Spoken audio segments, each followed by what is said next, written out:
He had lived most of his life in exile, though he never changed cities, never left the country, never packed a bag.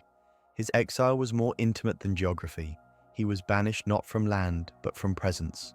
Cast adrift not by politics, but by thought. His captor, the mind, his own, and it ruled with an invisible, relentless hand. He was always somewhere else, not here, not now. He lived in rehearsals of conversations that never happened, replays of wounds that no longer bled, forecasts of futures that dissolved like vapor the moment they arrived. He knew the exact weight of regret and the metallic aftertaste of anticipation, but not the taste of now. And then, a page, a sentence, a voice, not booming, not divine, gentle, still, like the silence between breaths or the hush of a snowfall at midnight. "You are not your mind," it said. He blinked, he laughed, he cried, because in that absurd simplicity there was an earthquake. His life had been a theater of thought, constant commentary, judgment, memory, fear, and for the first time the curtains parted. A crack in the stage, a glimpse of something deeper, being. He realized it wasn't poetic or abstract or even mystical. It was direct, primal, a hum beneath the static. Now wasn't a calendar moment. It was the eternal isness behind every heartbeat, behind every blink, behind every silent, sacred second that slips through the cracks of thinking. And suddenly everything he had chased became ridiculous. Happiness, purpose, healing. He had tried to think his way toward them, chased them across mental landscapes like a dog chasing its own tail. But the more he sought, the more distant they became, because they weren't ahead.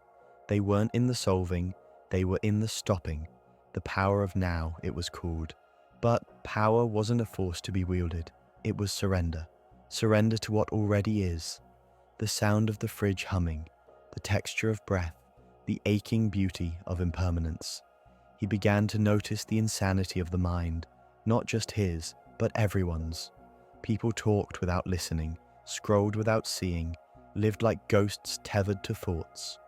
The past was a story that kept being rewritten in memory's dim-lit hallway.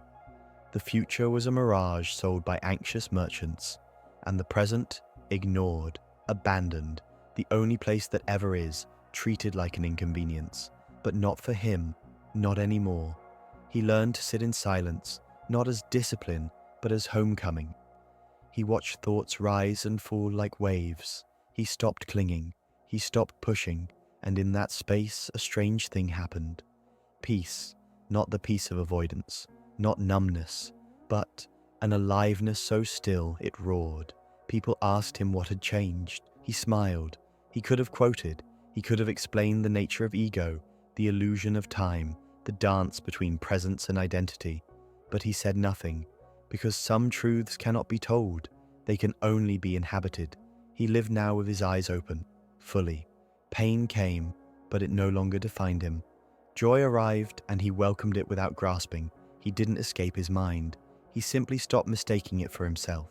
He saw thoughts for what they were, clouds. He, the sky, eternal, untouched. He had once been a prisoner, and the key was never hidden. It was here, it was now, it always had been.